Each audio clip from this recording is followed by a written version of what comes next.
है। अब pivot tables भनेको चाहिँ के हो त भन्दाखेरि यदि मसँग चाहिँ लार्ज सेट अफ डेटा छ है, लार्ज सेट अफ डेटा छ र त्यो सेट अफ डेटालाई चाहिँ मैले कुनै एउटा डिमेन्सनमा बसेर चाहिँ त्यो हाम्रो जुन यो लार्ज सेट छ त्यसबाट चाहिँ समरी निकाल्नु पर्यो भने चाहिँ हामी के गर्छौँ त पिभट टेबल्स युज गरिरहेको हुन्छौँ होइन। अब यो चाहिँ one of the most important chapter चाहिँ हामी आज हेर्न गइरहेका छौँ। र अब पिभट टेबल्सको अब अघि मैले भने जस्तो पिभट टेबल्सको मेन है जुन चाहिँ हाम्रो जिस छ त्यो भनेको चाहिँ के रहेछ त हाम्रो जुन डेटा सेट छ त्यो डेटाबाट चाहिँ हामी कुनै एउटा डिमेन्सन है कुनै एउटा कोलम वाइज है कुनै एउटा कोलम वाइज चाहिँ म चाहिँ के गरिदिन सक्छु त मेरो डेटाको सम्मरी निकालिदिने कि है। अब त्यो भन्दाखेरि चाहिँ के हो त भन्दाखेरि यो सपोज एक्जाम्पलको लागि मसँग चाहिँ यहाँ चाहिँ अब कन्टिनेन्ट है कन्टिनेन्ट वाइज मेरो कन्ट्रीको नामहरू छ है, कन्टिनेन्ट वाइज मेरो कन्ट्रीको नामहरू छ र अब यो कन्टिनेन्ट वाइज चाहिँ मैले चाहिँ के निकाल्नु पर्यो भने कुन चाहिँ कन्टिनेन्टमा चाहिँ कतिवटा कन्ट्री छ त। अब यहाँ चाहिँ मेरो हेर्नु त यसरी हेर्दाखेरि त यहाँ चाहिँ मेरो 262वटा कन्ट्रिज रहेछ र यो कन्ट्रिज चाहिँ कुन चाहिँ कन्टिनेन्टमा छ भनेर चाहिँ यो चाहिँ के भयो त मेरो डेटा भयो। अब यसमा चाहिँ मैले के गर्नु पर्यो त कन्टिनेन्ट वाइज मेरो कतिवटा कन्ट्री छ भनेर निकाल्नु पर्यो भने चाहिँ है त्यस्तो निकाल्नु पर्यो भने चाहिँ म चाहिँ के गर्न सक्छु त भन्दाखेरि पिभट टेबल युज गरेर वान क्लिकमै म चाहिँ मलाई चाहिएको एक्सपेक्टेड आउटपुट चाहिँ निकाल्न सक्छु है। त्योभन्दा अघि चाहिँ यदि म म्यानुअल प्रोसेस गरेँ भने चाहिँ कसरी के म्यानुअल प्रोसेस गर्छु त एकचोटि हेरौँ है त। सपोज यदि मलाई चाहिँ कन्टिनेन्ट वाइज मलाई डेटा चाहिएको छ भने म म्यानुअल प्रोसेस गर्दाखेरि चाहिँ के गर्छु त यसमा चाहिँ कन्ट्रोल सिफ्ट एल गरेर एउटा फिल्टर राखिदिन्छु है। त्यसपछि म सबैभन्दा फर्स्टमा चाहिँ के गर्छु त सपोज अफ्रिका छ होइन अफ्रिकामा कतिवटा कन्ट्री छ भनेर हेर्छु अनि यसमा 58वटा कन्ट्री छ भने चाहिँ म कुनै अर्कोवटा सिटमा जान्छु होइन। अनि यहाँ चाहिँ अफ्रिकामा चाहिँ है 58वटा कन्ट्री रहेछ भनेर म एउटा ठाउँमा लेख्छु होइन। फेरि आउँछ यसमै त्यसपछि यसमा जान्छु अब एन्टार्क्टिका गर्छु एन्टार्क्टिकामा चाहिँ कतिवटा कन्ट्री छ त 5वटा भनेपछि म फेरि सिट 1मा गएर अनि एन्टार्क्टिकामा 5वटा कन्ट्री अब यसरी म जुन हाम्रो यो फिल्टर चेन्ज गर्दै होइन फिल्टर चेन्ज गर्ने अनि त्यसपछि अब यसमा कतिवटा कन्ट्री छ भनेर हेर्ने अनि यसमा चाहिँ 58वटा रहेछ भनेर अनि एसियामा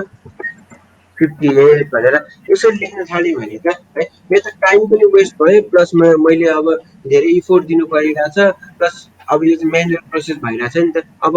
यसलाई चाहिँ हामीले चाहिँ कसरी चाहिँ अटोमेटिकल्ली मलाई चाहिएको आउटपुट निकाल्न सकिन्छ त त्यो चाहिँ मैले अघि के भनेको थिएँ पिभट टेबल्सबाट गर्न सकिन्छ। अब त्यसको लागि चाहिँ हामी त पिभट टेबल चाहिँ अब कसरी बनाउने है पिभट टेबल चाहिँ हाम्रो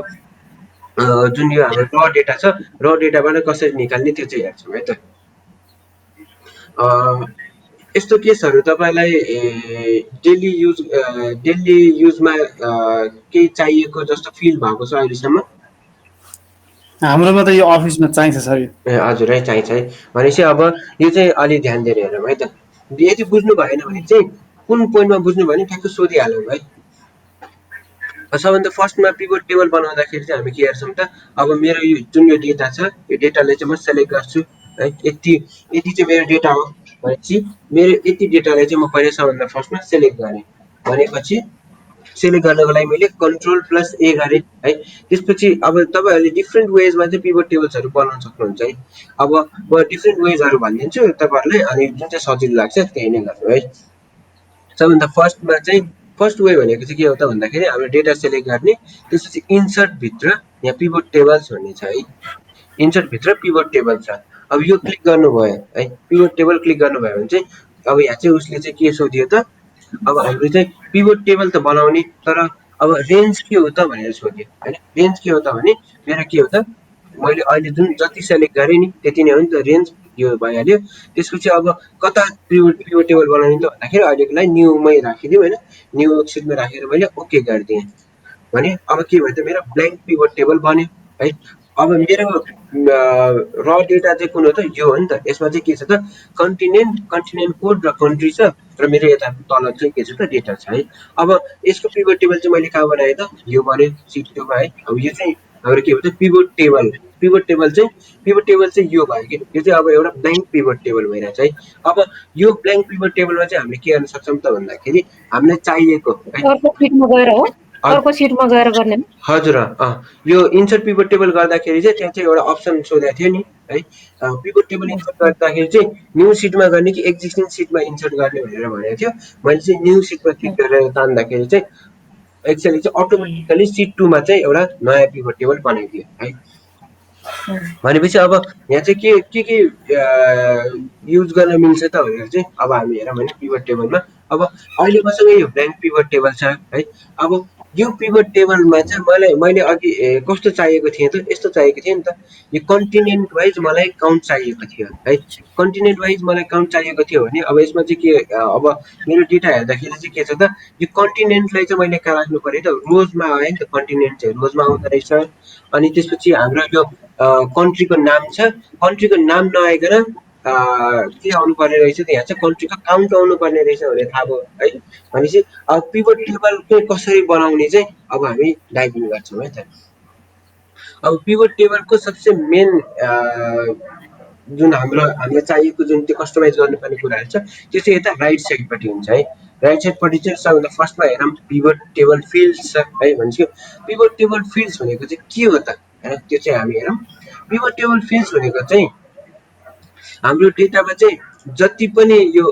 हाम्रो कोलमको नामहरू छ नि है यो कन्टिनेन्ट कोड कन्ट्री नेम यो यिनीहरू चाहिँ के हो त यो चाहिँ पिभट टेबलको अब हाम्रो फिल्ड्सहरू हुन्छ कि है पिभट टेबलको फिल्ड्स भनेको चाहिँ के रहेछ त अब हाम्रो र डेटाको चाहिँ हेडर्सहरू होइन जुन चाहिँ कोलमको नामहरू छ त्यो चाहिँ हो भने चाहिँ कन्टिनेन्ट कोड र कन्ट्री नेम अब यो चाहिँ हाम्रो पिभट टेबल फिल्ड्स भयो अब यो फिल्ड्सहरू नै युज गरेर हामी के गर्छौँ त यता पिभट टेबल्स बनाउने हो है अब यो फिल्ड्सहरू चाहिँ हामीले ड्र्याग गर्ने हुन्छ है ड्र्याग गरेर कुनै एउटामा लाने हो अब यो पिभट टेबल फिल्ड्स कहाँबाट आउँछ बुझ्नुभयो तपाईँहरूले सिम्पली पिभट टेबल फिल्ड्स भनेको चाहिँ हाम्रो जुन त्यो र डेटा छ त्यो र डेटा को चाहिँ के भयो त र डेटाको चाहिँ कोलमको नाम्सहरू है कोलमको नेम्सहरू चाहिँ हाम्रो पिभट टेबल फिल्ड्समा आउँछ र अब पिभट टेबल चाहिँ कसरी बनाउने त भनेर चाहिँ यहाँ चाहिँ चारवटा यो क्वार्टर जस्तोमा देख्नु भएको छ तपाईँहरूले यहाँ चाहिँ हामीले चाहिँ यो फिल्ड्सहरू युज गरेर चाहिँ यता चाहिँ हामीले चाहिने है हामीले चाहिने पिभट टेबल चाहिँ बनाउँछौँ अब अघि मैले भनेको थिएँ नि हामीले कस्तो चाहिएको थियो त यस्तो चाहिएको थियो नि अफ्रिकामा 58 एन्टार्क्टिका 5 एसिया 58 अब यसरी भइभरको सबै कन्टिनेन्टको हामीलाई काउन्ट चाहिएको छ भने अब मैले के गरिदिन सक्छु त अब यहाँ चाहिँ चारवटा एरियाजहरू छ होइन एउटा भनेको फिल्टर्स अर्को भनेको कोलम्स अर्को भनेको रोज र अर्को भनेको भ्याल्युज हुन्छ अब मेरो पिभट टेबल है जुन यो मेरो पिभट टेबल छ यो पिभट टेबलमा चाहिँ मैले कुन फिल्ड चाहिँ कहाँ राख्ने त भनेर चाहिँ मिलाएँ भने चाहिँ अब मलाई चाहिएको आउटपुट चाहिँ आउँछ के है भनेको एक्जाम्पलको लागि यो फिल्टर्स छ भने यो फिल्टर्स भनेको चाहिँ के हो त नाममै के छ त फिल्टर्स भनेपछि अब फिल्टर लगाउने हो त भनेर सोध्यो है फिल्टर लगाउने हो त भनेर सोध्यो यो एक्जाम्पलमा चाहिँ त्यति रेलेभेन्ट नहोला हामी अर्को यता हामीसँग एउटा ठुलो सिट छ होइन अस्ति हामीले जुन त्यो अटो फिल्टर पनि युज गरेका छौँ यसमा होइन अब यसमा चाहिँ टन्नै है हामीसँग धेरैवटा जुन यो कोलम पनि छ होइन कोलम पनि धेरै छ अब त्यति बेला चाहिँ हामी यो फिल्टर्सहरू पनि युज गर्छौँ अहिलेको लागि चाहिँ सिम्पल एउटा पिभट टेबल मात्र भनौँ है अब मलाई चाहिँ कन्टिनेन्ट भन्ने है यो यसमा हेर्दाखेरि चाहिँ के छ त यो त कन्टिनेन्टको नामहरू हो भनेपछि मलाई के चाहिने रहेछ यो कन्टिनेन्ट भन्ने चाहिने रहेछ भनेर थाहा भयो है तर यो कन्टिनेन्ट कहाँ चाहिने हो त कोलममा चाहिने हो कि रोजमा चाहिने हो कि भ्याल्युजमा चाहिने हो त भनेर तपाईँहरूले चाहिँ यो ड्र्याग गरेर यसरी राखिदिन सक्नुहुन्छ अब एक्जाम्पललाई मैले कोलम्सलाई यहाँनिर राखिदिएँ भने चाहिँ के हो त यो चाहिँ कहाँनिर आयो त कोलम वाइज आयो नि त तर मलाई कोलम वाइज चाहिएको होइन मलाई रो वाइज चाहिएको हो भने मैले कन्टिनेन्टलाई अर्को तानेर अब यहाँ रोजमा राखिदिन्छु भने चाहिँ हो यति मेरो एक्सपेक्टेड हो नि त मेरो एक्सपेक्टेसन यही थियो होइन कन्टिनेन्ट यता आउनु पर्यो अब यो चाहिँ कस्तो गरिदिन्छ त भन्दाखेरि यदि मैले रोजमा तानिदिएँ भने चाहिँ के गरिदिन्छ त उसले चाहिँ यो सिटबाट यो कन्टिनेन्टमा भएको चाहिँ युनिक डेटा मात्र है युनिक भ्याल्यु मात्र चाहिँ लिएर चाहिँ उसले चाहिँ कहाँ राखिदियो त रोजमा राखिदियो भने चाहिँ यसरी चाहिँ के हो त अफ्रिका एन्टार्क्टिका एसिया युरोप भनेर मलाई चाहिने कन्टिनेन्टहरूको नाम आयो है अब अर्को फिल्ड चाहिँ के हुनसक्छ त भन्दाखेरि मलाई अब कन्टिनेन्ट कोड चाहिएको हो त भनेर पहिला म एक्चुअली विचार गर्छु कन्टिनेन्ट कोड भनेको चाहिँ के हो त त्यही नै हो नि त यो एसिया छ, युरोप छ, एन्टार्क्टिका छ, अनि यसकै कन्टिनेन्ट कोड चाहिँ यतापट्टि छ कि है, ASEUN। अब यो एसिया र यो एसियाको त कन्टिनेन्ट कोड त एउटै छ होइन, भनेपछि यहाँबाट मलाई डिस्टिङ काउन्ट त आएन। डिस्टिङ काउन्ट मलाई कताबाट आउँछ त, कन्ट्रीको नेमबाट आउने रहेछ नि त। भनेपछि अब म यहाँ के गरिदिन सक्छु त, कन्ट्रीको नेमलाई चाहिँ युज गर्न सक्छु है। अब कन्ट्रीको नेमलाई मैले तानेर सपोज एक्जाम्पलको लागि कोलम्समा राखेँ भने के भयो त, यो चाहिँ कोलममा आइदियो होइन। एउटा एउटा एउटा एउटा कन्ट्री चाहिँ कोलममा आइदियो, मलाई कोलममा चाहिएन, मैले तानेर चाहिँ भ्याल्युजमा राख्ने सपोज एक्जाम्पलको लागि पनि भ्याल्युजमा राख्दाखेरि हेर्नु त मलाई अघि चाहिएको कुरा आयो। यसमा मैले म्यानुअली गरिराखेँ, अफ्रिकामा 58, एन्टार्क्टिकामा 5, एसियामा 58, अनि अरू अरू हेर्थेँ होला। तर यही कुरा चाहिँ म के गरिदिन सक्छु एकैछिनमा क्विकली चाहिँ के गरिदिएँ त, मैले कन्टिनेन्टले तानेर रोजमा राखिदिएँ, कन्ट्रीको नेमलाई यहाँ भ्याल्युजमा राखिदिएँ, हेर्नु त अटोमेटिकली आयो नि। मलाई चाहिएको भनेको मेरो चाहिएको यही नै थियो है। भनेपछि मेरो डेटा हेर्नु त अब हामी अब पिभट टेबल्सको चाहिँ अब डेफिनेसनतिर जाउँ है त। फेरि पिभट टेबलमा मैले के भनेको थिएँ भने कुनै एउटा डिमेन्सनमा बसेर हाम्रो डेटालाई चाहिँ समराइज गर्ने भनेर भनेको थिएँ नि, त्यही कुरा भयो कि भएन हेरौँ है त। हाम्रो डेटा चाहिँ कस्तो छ त, यस्तो छ होइन। अब यो चाहिँ मेरो र डेटा छ, र डेटालाई चाहिँ मैले के गरेँ त, कन्टिनेन्ट वाइज मेरो यो डेटामा चाहिँ कतिवटा चाहिँ कन्ट्री छ भनेर निकालेँ नि त। म कन्टिनेन्ट कुनै एउटा डिमेन्सनमा बसेँ र मेरो डेटाको समरी भनेको चाहिँ के हो त, मेरो डेटाको समरी भनेको कन्ट्रीको काउन्ट हो नि त, कुन कन्टिनेन्टमा कतिवटा कन्ट्री छ होइन। त्यो चाहिँ मैले मेरो होल डेटाबाट समराइज गरेर चाहिँ के निकालेँ त, यसरी निकालेँ नि त है। भनेको अब मैले यो चाहिँ मेरो इजिली चाहिँ मैले के गरिदिएँ त, मलाई चाहिएको एक्सपेक्टेड रिजल्ट चाहिँ आयो। अब यही कुरा चाहिँ मैले म्यानुअली गरेको भए चाहिँ सोच्नु त कति टाइम लाग्थ्यो, कति इफोर्ट लाग्थ्यो होइन। अरू अब के पनि हुनसक्छ त भन्दाखेरि कहिलेकाहीँ चाहिँ हाम्रो एररहरू पनि आउन सक्छ नि त है, मिस्टेक हुनसक्छ नि त। सपोज मैले एक्जाम्पलको लागि चाहिँ यहाँ चाहिँ अब एसिया लेखेँ, एसिया लेख्दाखेरि मैले गन्दाखेरि चाहिँ के भयो त भन्दाखेरि मिस्टेकली मैले के गरेँ भने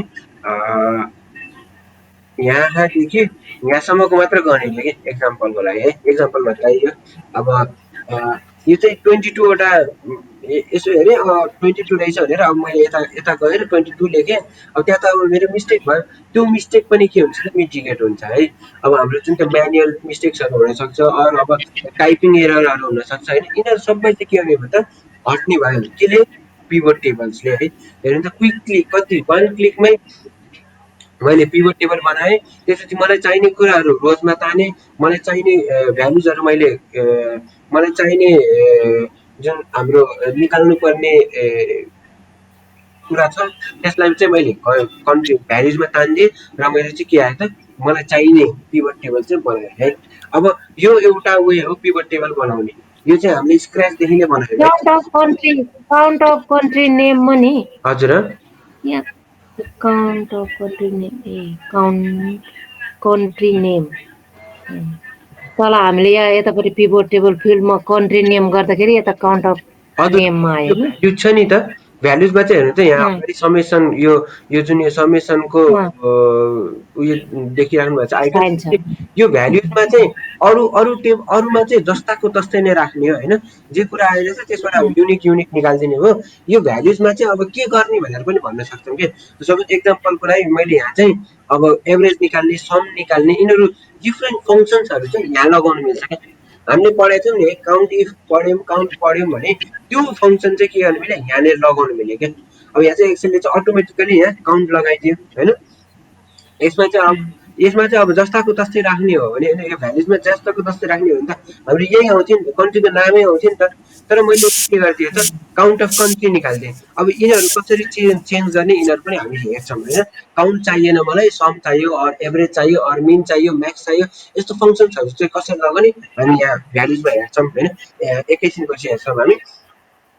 सबभन्दा फर्स्टमा चाहिँ हामी अहिले केमा छौँ त, पिभट टेबल कसरी बनाउने है। भनेपछि यो यतिसम्म बुझ्नु भएको छ है, कसरी चाहिँ अब पिभट टेबलको युज हुन्छ र पिभट टेबलले चाहिँ के कतिको चाहिँ हेल्प गर्छ भनेर। यतिसम्म बुझ्नुभयो पिभट टेबल?